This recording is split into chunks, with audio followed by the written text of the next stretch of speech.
राहु केतु का जितना आप समझोगे उतना गहरा इसके पीछे की गुत्थी है, ऐसा तुम समझ लेना। ये कई जन्मों से तुम्हारे पीछे आए हुए हैं, मतलब कि कुछ योग लेकर आए हैं कुंडली में आपके। वो जो राशि में है, जो हाउस में है, आपको समझना चाहिए कि वो हाउस में से आपको वो क्या करवा रहा है असर। प्रैक्टिकली चीज़ दिखेगी तुम्हें, है ना। जैसे ही तुमने जन्म लिया है तो पूरा जब तुम बाहर निकलोगे और जब तुम्हारा प्रकाश तुमको दिखाई देगा तो समझ लेना कि वो राहु केतु के प्रभाव में हो तुम, है ना। तो ये राहु केतु होता है, तुमको आंखों से दिखाई देगी इसकी चीज़ें। बाकी के प्लेनेट की चीज़ें तुमको आंखों से नहीं दिखाएगी, है ना, लेकिन ये सबको दिखेगा। इसकी जो चीज़ आएगी ना लाइफ के अंदर, वो सबको दिखेगी। आप उसकी चीज़ को छुपा नहीं सकेंगे, है ना। और इसके जो दंड देंगे ये तो भी किसी से नहीं छुप पाएगा। इसका दंड देने का तरीका भी ऐसा होता है, फल देने का तरीका भी ऐसा है कि किसी को तुम दिखा नहीं पाओगे कि ये क्या फल दे रहा है। और जब दंड देंगे तो तुम किसी को छुपा भी नहीं पाओगे। ऐसा है कि सबको खुल्लम खुल्ला होगा इसका सारा तौर तरीका। अब राहु जो होता है तुम्हारे लाइफ के अंदर, जैसे श्री कृष्ण जी लीलाधर है, वो राहु लीलाधर टाइप की क्वालिटी है उसके अंदर। लीलाधर कृष्ण जी का जन्म का पूरा तुमको पता है कि कैसे कैसे वो लीलाएं करते थे। तो राहु का सेम उसी तरह का मकसद है तुम्हारे लाइफ के अंदर कि लीलाएं इतनी सारी करवाएगा तुमको पता नहीं चलेगा। तुम्हारी कुंडली में जहाँ पर राहु बैठा हुआ है वो तुमको थोड़ा सा स्टेबल बनाने का ट्राई करना है, हवा में नहीं उड़ना है, वो हाउस की एनर्जी को ग्राउंडेड करके रखना है। क्योंकि यहाँ पर बहुत सारी लीला होगी और तुम वहाँ पर कुछ ना कुछ गलती कर बैठेंगे तो प्रॉब्लम है।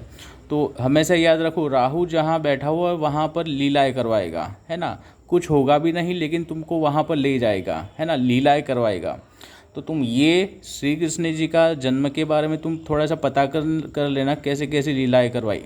उसी तरह केतु जो है, जैसे प्रभु श्री राम जी है ना, उनका जो पूरा आपको पता है कि कैसा था बैकग्राउंड, है ना। राजा थे लेकिन वनवास भी चले गए, मर्यादा में रहे, कंट्रोल में रहे, है ना। और खुद सारी जिम्मेदारी उसके ऊपर आ गई और वनवास भी चले गए।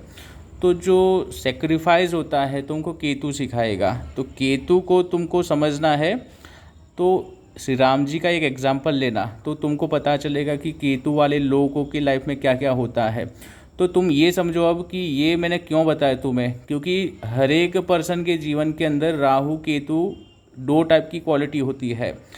कोई पर्सन राहु के एरिया में होगा, कोई केतु के जैसा होगा। तो तुमको पहले ये कंफर्म करो कि तुम किस साइड में हो, राहु वाले के साइड में हो या केतु वाले के साइड में हो। तुम्हारा जो दिमाग है वो ज़्यादा माया के अंदर है या फिर तुम्हारा एक भक्ति भाव के अंदर है, मर्यादा में है, कंट्रोल में हो तुम, है ना, स्टेबल हो, ग्राउंडेड हो। तुम पहले ये चेक कर लो। दोनों भगवान है, दोनों भगवान की स्टोरी है और दोनों राहु और केतु का पूरा एक जोन बनाया हुआ है, ऐसा समझना।